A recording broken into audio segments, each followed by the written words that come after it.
All right, so y'all can go ahead and save the date because it is going to be a momentous occasion out there in LA at the Galen Center. You know, Probox TV, they're in a new era now. You know, Gary Jonas is kind of what I would call the final phase in their development. And it's kind of like the do or die phase, the rolling of the dice phase. Because Gary Jonas, he's not subservient to a network. He doesn't got a top rank or he doesn't got a ESPN or a DAZN or an Amazon Prime bankrolling of money. No, Probox TV is self-sufficient. Probox TV stands on their own too. Gary Jonas puts his money where his mouth is, and he puts his own money up, right? And so they're playing with the big boys. What was that song? I forgot what movie it was from, but there was a movie back in the early 2000s. They had a song. You're playing with the big boys now. You're playing with the big boys now.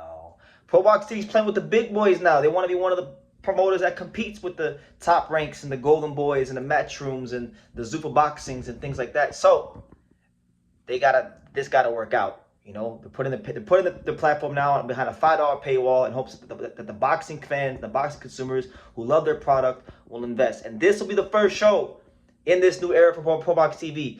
So you're gonna have at the Galen Center over there in LA. You're gonna have three, I would say, of the biggest names on Probox all on the same card.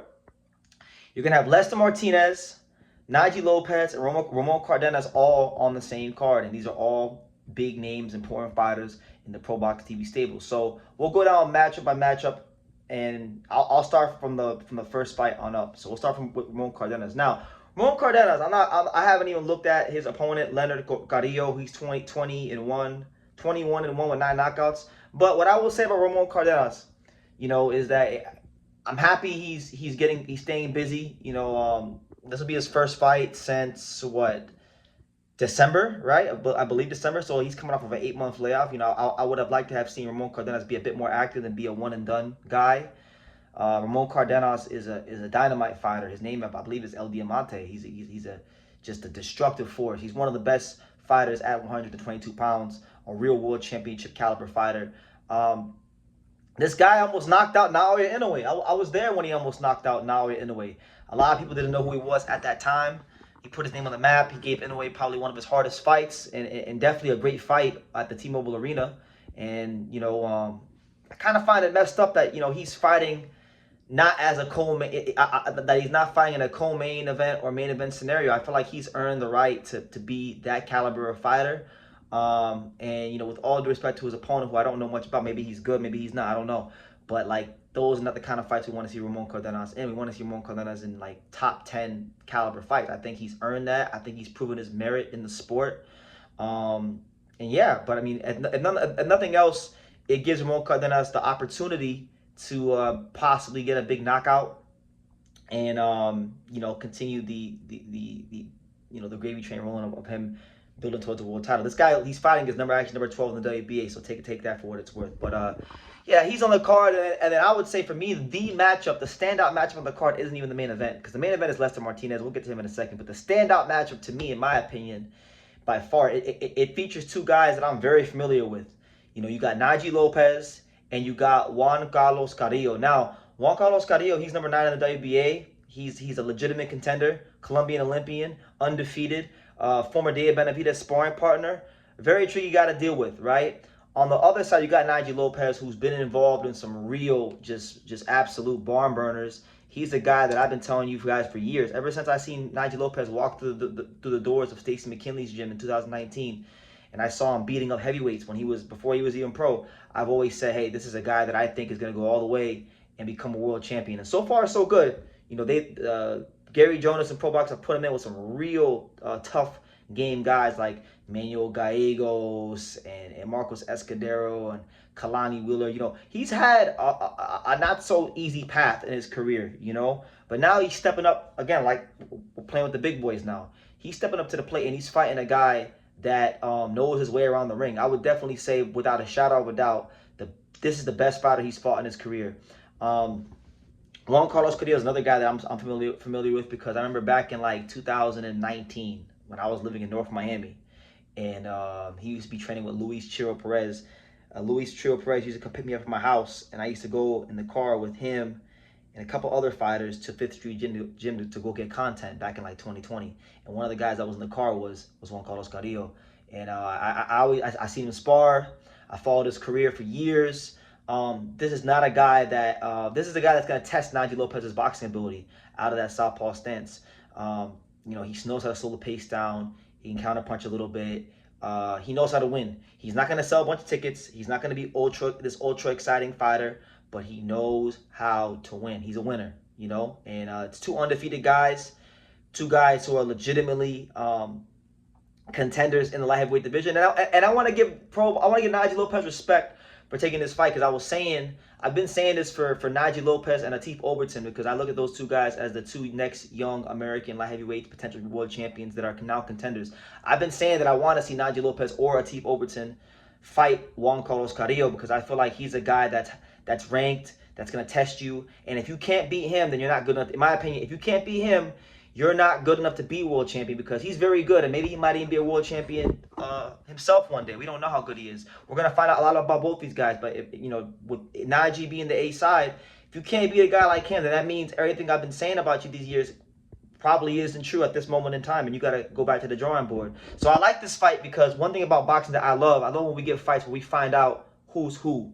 Who's really what they say are these guys really what they say they are? And I feel like this fight is that for him. So that's a really good fight. And then you got Lester Martinez, fresh off of his win against Emmanuel Alim, where he became the WBC interim champion, where they basically celebrated like a real world title victory. He had a parade in Guatemala, and a lot of the Guatemalan American community in the West Coast is getting behind him. And Probox TV, for good, bad, or indifferent, you gotta call a spade a spade. Probox TV is riding out that Guatemalan American fan base to the wheels fall off, because they're supporting him. Mayweather used to always talk about it, about guys having a country behind them. He used to say, he got a country behind him, a country, right? And it's the same thing with Lester Martinez. He has a country behind him. He's also a legitimate player in the WBC in the super middleweight division, because he's the interim champion, right? We know that Canelo and Christian and Billy are supposed to fight later this year. He could be fighting the winner of that next. And if not that, there's also big fights against guys like Hamza Shiraz, Oscar Iglesias, Jaime Munguia, other unification fights. The Charlos, Diego Pacheco could be there for a big, a Southern California type of a fight. So he's got a lot of options, but those options will be null and void if he can't get past the Croatian from Zagreb, Croatia, Luka Plantic. Luka Plantic, he's a guy that I could be wrong. No, it's not him. I'm getting my Croatians mixed up. But from what I've gathered about Luka Plantic, he was a former William Scholl sparring partner. Can punch. They call him Thunder. I went and I watched him fight a little bit. He has a lot of the weight on his front foot. A lot of his weight is on his front foot. So he's the guy that's gonna look for the fight and try to deliver a good fight. He's not as crafty as a guy like Emmanuel Alim. So I actually think this is going to play into Lester Martinez and his style a lot more, because Lester Martinez is a guy that, he wants you to fight with. He wants you to fight with him and bang with him in the pocket. And a guy who's a mover and is more crafty will frustrate him, like Emmanuel Alim was able to do in spots of their fight. And plus, if you're moving around a lot, and he's swinging and he's missing, you could make this guy get a bit tired, which Emmanuel Alim also did. So I think this is a fight that's a lot more tailor-made for his style, and I would expect a great crowd at the Galen Center, because I don't believe Gary Jonas will put his own money up and book out a venue like the Galen Center where USC plays down there on, Figueroa Street.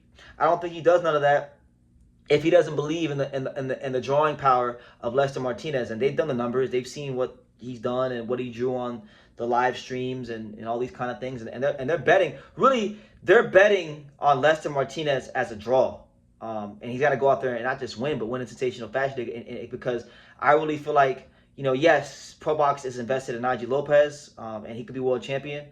And they are invested in Ramon Cardenas to a certain extent. But the guy that I feel they're really invested in is Lester Martinez. They're gonna ride the wheels of Lester Martinez, because they believe in what he could be, not just as a fighter, but as an economic attraction in boxing, right? And those are two separate things, because, like, for example, they got Angelo Leo, who's a world champion, but they don't really believe in him as an economic attraction in boxing, because they did. He he wouldn't be on the shelf for well over a year. But that's neither here nor there. So that being said, should be a good fight.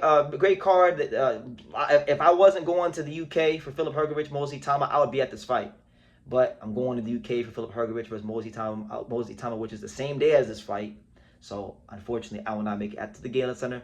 But it should be a great card. I will be watching it. I will be making a video about it. I will still keep my eyes peeled because there's some really interesting fights in this card, especially that Najee Lopez Juan Carlos Carrillo fight. So, yeah, man, that's my take, and this is gonna kick off the new era of Probox TV. So we're gonna see how it goes. And best wishes to Gary Jonas, Daniel Rubin, and the fine folks at Probox TV. We'll see how it goes. But leave your comments down below. What do you guys think of these matchups? And Lester Martinez, Najee Lopez, Ramon Cardenas, all that good stuff.